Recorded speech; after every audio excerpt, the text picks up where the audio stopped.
Okay, hello. This is the fourth video of reading the book Rich Dad, Poor Dad. Okay, let's jump right into it. We were at the paragraph. In fact, most families work from January to mid-May for the government just to cover their taxes. New ideas are needed, and this book provides them.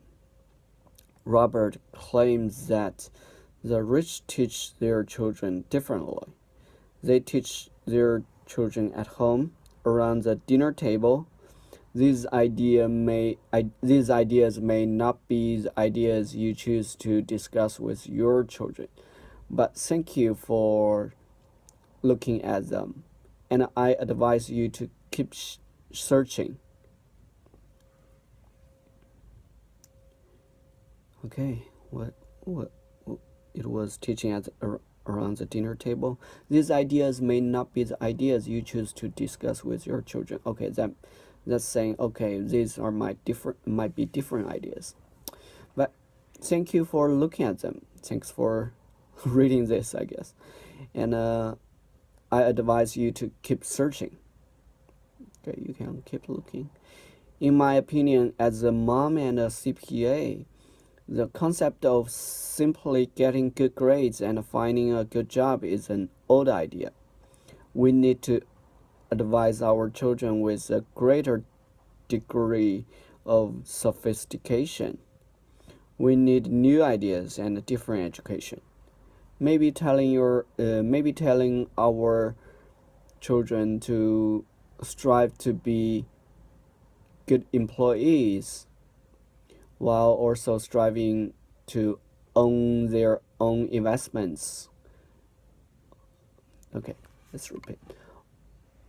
While also striving to own their own investment corporations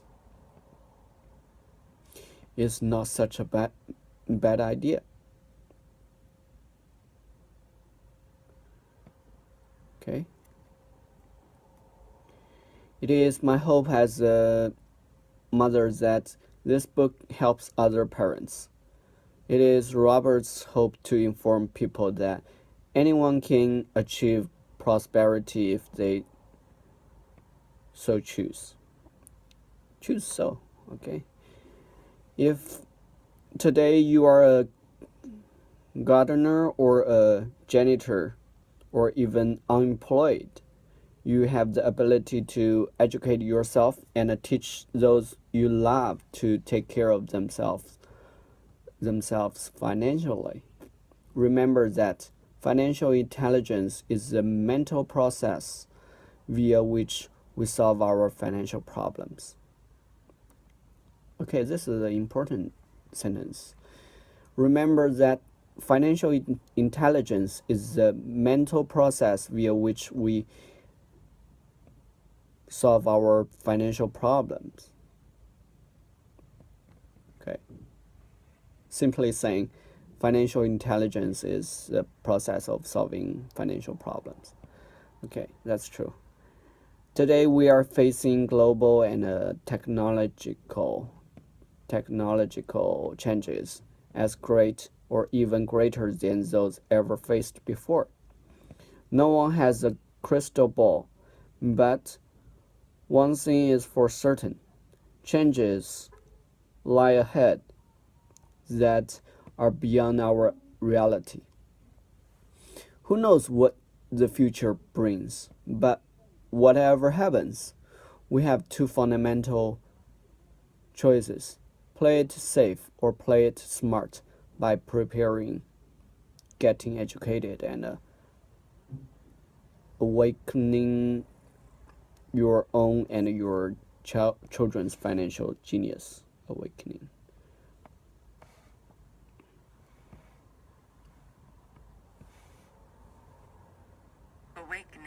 Okay, that's true.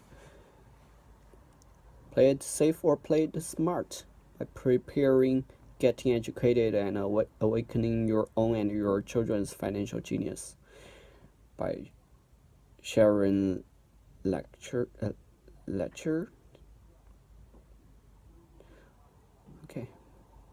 Okay, that's the introduction part finished. Okay, let's continue. For a free audio, Robert. Well, my rich dad told me about money, or you have to do it with. Okay, this is an advertisement. Let's keep going. Chapter 1. Okay, this is the real chapter 1. Rich Dad, Poor Dad. As narrated by Robert Kiyosaki. Okay, narrated.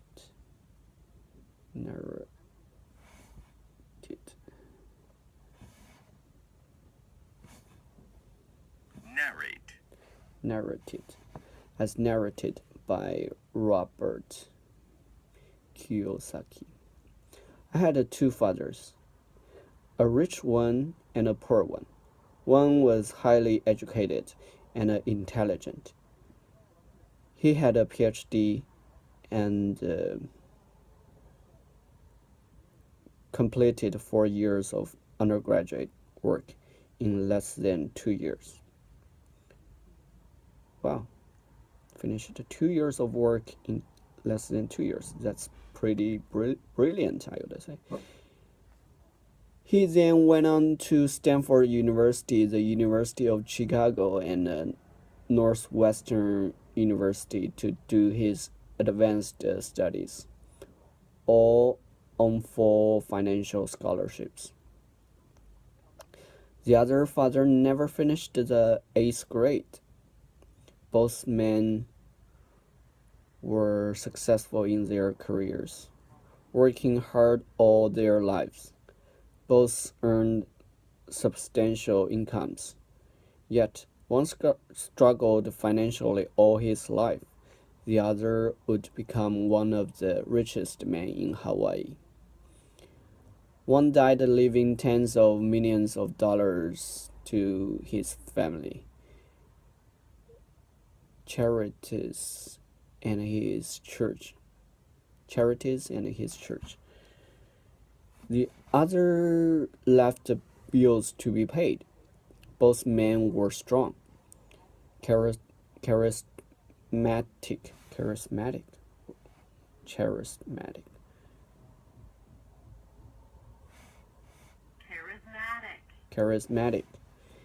Okay, it's charming something. Charismatic and influential. What's influential? Powerful. Okay. Both men offered me advice, but they did not advise the same things.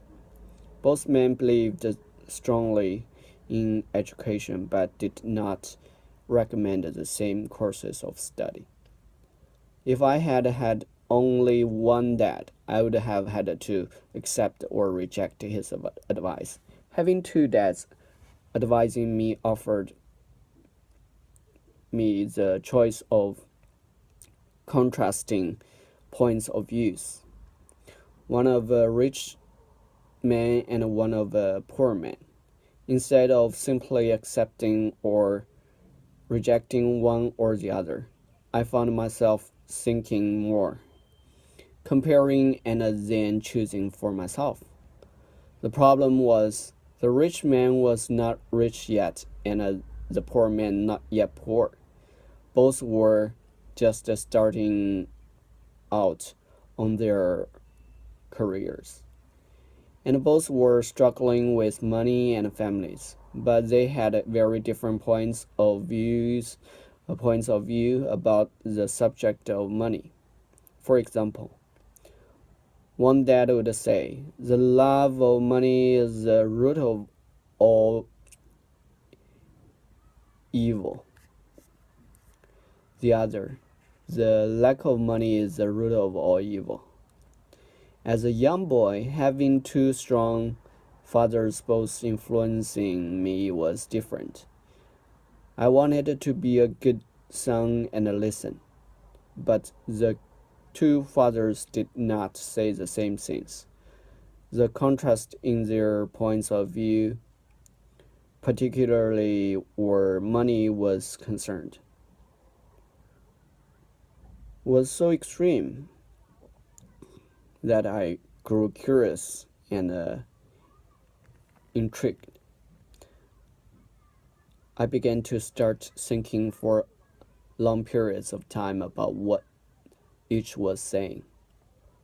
Much of my private time was spent reflecting, asking myself questions such as, why does he say that? And then asking the same question of the other dad's statement. It would have been much easier to simply say, yeah, he's right, I agree with that, or to simply reject the point of view by saying, the old man doesn't know what he is talking about. Instead, having two dads whom I loved forced me to think and ultimately choose a way of thinking for myself. As a process, choosing for myself turned out to be much more valuable in the long run, rather than simply accepting or rejecting a single point of view. One of the reasons the rich get richer, the poor get poorer, and the middle class struggles in debt is because the subject of money is taught at home, not in school. Most of us learn about money from our parents. So what can a poor parent tell their child about money? They simply say, stay in school and study hard. The child may graduate with excellent grades, but with a poor person's financial programming and mindset. It was learned while the child was young. Money is not taught in schools. Schools focus on scholastic and professional skills, but not on financial skills. This explains how smart bankers, doctors, and accountants who earned excellent grades in school may still struggle financially all of their lives. Our staggering national debt is due in large part to highly educated politicians and government officials making financial decisions with little or no training on the subject of money. I often look ahead to the new millennium and wonder what will happen when we have millions of people who will need financial and medical assistance. They will be dependent on their families or the government for financial support. What will happen when Medicare and Social Security run out of money? How will a nation survive if teaching children about money continues to be left to parents, most of whom will be or already are poor? Because I had two influential fathers, I learned from both of them. I had to think about each dad's advice, and in doing so, I gained valuable insight into the power and effort of one's thoughts on one's life. Okay, let's repeat this. And in doing so, I gained valuable insight into the power and effort of one's thoughts on one's life. Okay, means he got valuable insight into both of his dads. Okay, for example, one dad had a habit of saying, "I can't afford it." The other dad forbade those words. Forbade. What is forbade?